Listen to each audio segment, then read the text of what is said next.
ನೋಡಿ ಎಂತೆಂತ ಜನ ಇರ್ತಾರೆ ಅಂದ್ರೆ ಕಾಲುವೆಗೆ ವೃದ್ಧಿಯನ್ನ ಎಸೆದು ಬದುಕಿಸುವ ನಾಟಕವನ್ನ ಮಾಡಿದ್ದಾರೆ. ಚಂದ್ರವ್ವ ನೀರಜಗಿ ಕೊಂದು ಸಂಬಂಧಿಗಳೇ ಡ್ರಾಮಾ ಅಲ್ಲಿ ಸೃಷ್ಟಿಯನ್ನ ಮಾಡಿದ್ದಾರೆ. ಕಾಲುವೆಗೆ ವೃದ್ಧಿಯನ್ನ ಎಸೆದು ಬದುಕಿಸುವ ನಾಟಕ. ಚಂದ್ರವ್ವ ನೀರಜಗಿ ಕೊಂದು ಸಂಬಂಧಿಗಳು ಡ್ರಾಮಾ ಇಲ್ಲಿ ಆಡಿದ್ದಾರೆ. ದೇಗುಲಕ್ಕೆ 16 ಲಕ್ಷ ಮೌಲ್ಯದ ಬೆಳ್ಳಿ ಬಾಗಿಲನ್ನ ಗಿಫ್ಟ್ ಆಗಿ ಕೊಟ್ಟಿದ್ರು ಚಂದ್ರವ್ವ.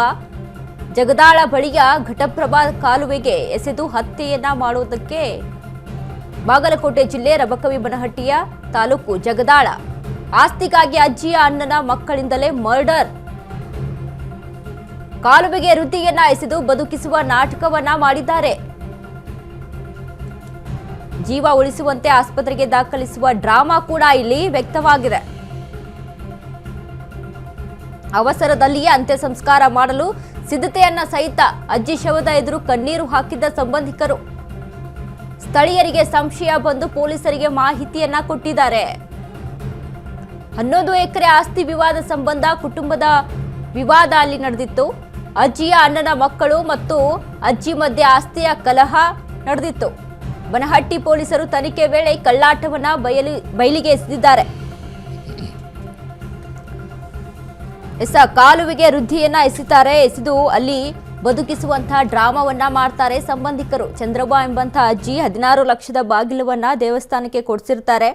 ಇಷ್ಟೆಲ್ಲ ಆದ್ರೂ ಕೂಡ ಅಲ್ಲಿ ಡ್ರಾಮಾವನ್ನ ಸೃಷ್ಟಿ ಮಾಡ್ತಾರೆ. ಮೊದಲು ಅಂದ್ರೆ ಅಜ್ಜಿಯನ್ನ ತಾವೇ ಅಲ್ಲಿ ಘಟಪ್ರಭಾದ ಒಂದು ನದಿಗೆ ಎಸೆದು ಅನಂತರ ಬದುಕಿಸುವಂತಹ ಪ್ರಯತ್ನವನ್ನ ಮಾಡೋ ರೀತಿಯಲ್ಲಿ ಒಂದು ಡ್ರಾಮಾವನ್ನ ಸೃಷ್ಟಿ ಮಾಡ್ತಾರೆ. ಆದ್ರೆ ಚಂದ್ರವ್ವ ಈಗ ಅಲ್ಲಿ ಹಸುನಿಗಿರುವಂಥದ್ದು, ಬದುಕುಳಿದಿಲ್ಲ ಚಂದ್ರವ್ವ. ಹೀಗಾಗಿ ಈ ಒಂದು ವಯಸ್ಸಾದಂಥ ಅಜ್ಜಿಯನ್ನ ಈ ರೀತಿಯಾಗಿ ಕೊಲ್ಲೋದಕ್ಕೆ ಪ್ಲಾನ್ ಅನ್ನ ಮಾಡಿಕೊಂಡು ಆ ಪ್ಲಾನ್ ಅಲ್ಲಿ ಸಂಬಂಧಿಕರು ಸಕ್ಸಸ್ ಆಗಿದ್ದಾರೆ. ಒಂದು ಮರ್ಡರ್ ಕೇಸ್ ರಿಜಿಸ್ಟರ್ ಆಗಿದೆ. ಈ ಮರ್ಡರ್ ಕೇಸಲ್ಲಿ ವಿಕ್ಟಿಮ್ ಬಂದರೆ ಅವರದ್ದು ಹೆಸರು ಚಂದ್ರವ್ವ, ಡಾಟರ್ ಆಫ್ ಮಲ್ಲಪ್ಪ ನಿಲ್ಜಗ್ಗಿ, ಸುಮಾರು 90 years ಓಲ್ಡ್, ಜಗದಾಲ್ ಗ್ರಾಮ. ಅವರು ಯಾವುದು ಮಕ್ಕಳು ಇಲ್ಲ ಹಾಲತ. ಇವರು ಒಂದು ಊರಲ್ಲಿ ಒಂದು ಟೆಂಪಲ್ ದೇವಸ್ಥಾನ ಅಲ್ಲಿ ಅಲ್ಲಂಪ್ರಭು ಟೆಂಪಲ್ ಅಲ್ಲಿ ರಬಕವಿಬನಹಟ್ಟಿ ತಾಲೂಕಲ್ಲಿ ವಾಸ ಮಾಡ್ತಾ ಇದ್ರು. ಅಲ್ಲಿದ್ದು ಇರೋ ಪೂಜಾರಿ ಕಾಡಯ್ಯ ಅವರ ಹೆಲ್ಪ್ ತಗೊಂಡು ಇವರು ಗಾಡಿಯಿಂದ ಒಂದು ವೆಹಿಕಲಿಂದ 13ನೇ ತಾರೀಕಿಗೆ ಬೆಳಿಗ್ಗೆ ಇವರು ಜಗದಾಲ್ ಗ್ರಾಮಕ್ಕೆ ಬಂದಿದ್ರು. ತಾಲೂಕು ಸರ್ವೆ ನೋಟಿಸ್ ಪ್ರಕಾರ ಗ್ರಾಮ. ಈ ಬಗ್ಗೆ ಹೆಚ್ಚಿನ ಮಾಹಿತಿಯನ್ನ ಕೊಡ್ತಾರೆ ನಮ್ಮ ಪ್ರತಿನಿಧಿ ಆನಂದ್. ಆನಂದ್, ಇದೀಗ ಅಜ್ಜಿಯನ್ನ ಒಂದು ಕೊಂದಿರುವಂತ ಈ ಸಂಬಂಧಿಕರೇನಿದ್ದಾರೆ ಆಸ್ತಿಗಾಗಿ ವಿವಾದ ಸೃಷ್ಟಿಯಾಗಿ ಈ ರೀತಿಯಾಗಿ ಮಾಡಿದ್ದಾರೆ ಅನ್ನುವಂತ ಮಾಹಿತಿ ಇದೆ. ಏನೆಲ್ಲ ಅಪ್ಡೇಟ್ಸ್ ಇದೆ ಆನಂದ್ ಈ ಬಗ್ಗೆ? ವನಿತಾ, ಏನು ಅಂದ್ರೆ ಇದು ಬಾಗಲಕೋಟೆ ಜಿಲ್ಲೆಯ ಒಂದು ಬನಹಟ್ಟಿಯಲ್ಲಿ ನಡೆದಿರುವಂತಹ ಅಮಾನವೀಯ ಕೃತ್ಯ ಅಂತ ಹೇಳ್ಬೋದು. ಯಾಕಂದ್ರೆ ಚಂದ್ರವ್ವ ಅಂತ 80 ರಿಂದ 90 ವಯಸ್ಸಿನ ಒಂದು ವೃದ್ಧೆ ಇರ್ತಾಳೆ. ಆಸ್ತಿಗಾಗಿ ಸಂಬಂಧಿಕರೇ ಕೊಲೆ ಮಾಡಿರುವಂತ ಘಟನೆ ಇದು ಬೆಳಕಿಗೆ ಬಂದಿದೆ. ಅಂದ್ರೆ ಈ ಚಂದ್ರವ್ವಗೆ ಸುಮಾರು ಒಂದು 40 ಎಕರೆ ಜಮೀನು ಇರ್ತದೆ. ಆ ಜಮೀನಿನಲ್ಲೇ ಕೋರ್ಟ್ಗೆ ಒಂದು ನ್ಯಾಯ ಹಾಕಿರ್ತಾರೆ. ಕೋರ್ಟ್ ಜಮೀನು ಅಜ್ಜಿ ಪರವಾಗಿ ತೀರ್ಪು ನೀಡಿರುತ್ತದೆ.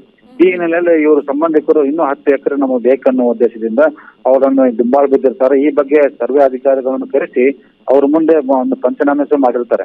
ಆದ್ರೆ ಇದು ಆ ಸಮಯದಲ್ಲಿ ಇವರು ಹೋಗುವಾಗ ಅಲ್ಲಿ ಒಂದು ದೊಡ್ಡ ಕಾಲುವೆ ಇದೆ. ಆ ಕಾಲುವೆಯಲ್ಲಿ ಇವರನ್ನು ಮೊದಲು ನುಗ್ಗಿಸ್ಬಿಡ್ತಾರೆ ಆ ಅಜ್ಜಿಗೆ. ನಂತರ ನಮ್ಮ ಅಜ್ಜಿ ಬಿದ್ದಾಳೆ ಅಂತ ಹೇಳಿ ಕಾಪಾಡೋ ಪ್ರಯತ್ನ ಮಾಡಿದ್ದಾರೆ, ಕಾಪಾಡ್ತಾರೆ. ಆನಂತರ ಬನಹಟ್ಟಿ ಆಸ್ಪತ್ರೆಗೆ ಕರೆದುಕೊಂಡು ಬರ್ತಾರೆ. ಅಲ್ಲಿ ಚಿಕಿತ್ಸೆ ನೀಡ್ತಾರೆ. ಚಿಕಿತ್ಸೆ ನೀಡುವ ಸಂದರ್ಭದಲ್ಲಿ ಅಜ್ಜಿ ಈ ತರ ಬಿದ್ದಾರೆ ಅಂತ ಅವ್ರ ಇನ್ನೊಬ್ಬರು ಅವ್ರ ಸಂಬಂಧಿಕರು ಅವ್ರ ಆತ್ಮೀಯರು ಬಂದು ವಿಚಾರ ಮಾಡಿದಾಗ ಮೊದಲು ಅವರು ನೇರವಾಗಿ ಒಂದು ಮಾಹಿತಿ ಹೇಳಿರ್ತಾರೆ. ಅಂದ್ರೆ ಇವರು ನನಗೆ ಬಹಳ ಜೀವ ಬೆದರಿಕೆ ಇದೆ, ನನ್ನನ್ನು ಇವ್ರು ಕೊಲೆ ಮಾಡೋ ಉದ್ದೇಶ ಹೊಂದಿದ್ದಾರೆ ಅಂತ ಮೊದಲು ಮಾಹಿತಿ ಕೊಡ್ತಾರೆ. ಆದ್ರೂ ಸಹ ಅವ್ರು ಏನಾಗ್ತಿದಾರೆ, ಇಲ್ಲ ಅಜ್ಜಿ ಬಹಳ ತ್ರಾಸ ಆಗಿದೆ, ನಾವು ಬೆಳಗಾವಿ KL ಆಸ್ಪತ್ರೆಗೆ ಕರ್ಕೊಂಡು ಹೋಗ್ತೀವಿ ಅಂತ ಮಾರ್ಗ ಮಧ್ಯೆ ಇವರನ್ನು ಕೊಲೆ ಮಾಡೋ ಉದ್ದೇಶದಿಂದ ಅವ್ರು ಹೋಗಿರ್ತಾರೆ. ಆನಂತರ ಮಾರ್ಗ ಮಧ್ಯೆ ಕೊಲೆ ಮಾಡಿಕ್ಕೆ ಆಮೇಲೆ ಕೊಲೆ ಮಾಡಿಬಿಡ್ತಾರೆ. ಏನಂದ್ರೆ ಕುತ್ತಿಗೆ ಇಸಿಗಿ ಕೊಲೆ ಮಾಡ್ಬಿಡ್ತಾರೆ. ಆನಂತರ ಅವರನ್ನು ಇಲ್ಲ ಅಜ್ಜಿ ಆಕಸ್ಮಿಕವಾಗಿ ತೀರ್ಕೊಂಡ್ಬಿಟ್ಟಿದ್ದಾಳೆ ಅಂದ್ರೆ ಮೃತಪಟ್ಟಿದ್ದಾಳೆ. ಹೀಗಾಗಿ ಅವಳನ್ನು ಈಗ ಬೇಗನೆ ಅವಸರವಾಗಿ ಅವ್ರೇನು ಅಂತ್ಯ ಸಂಸ್ಕಾರ ಮಾಡುವಂತ ನಿಟ್ಟಿನಲ್ಲಿ ಕೆಲಸ ಮಾಡ್ತಿರ್ತಾರೆ. ಈ ಬಗ್ಗೆ ಮಾಹಿತಿ ಪಡೆದುಕೊಂಡ ಅವ್ರ ಸಂಬಂಧಿಕರು ಪೊಲೀಸರಿಗೆ ಒಂದು ಮಾಹಿತಿ ನೀಡ್ತಾರೆ.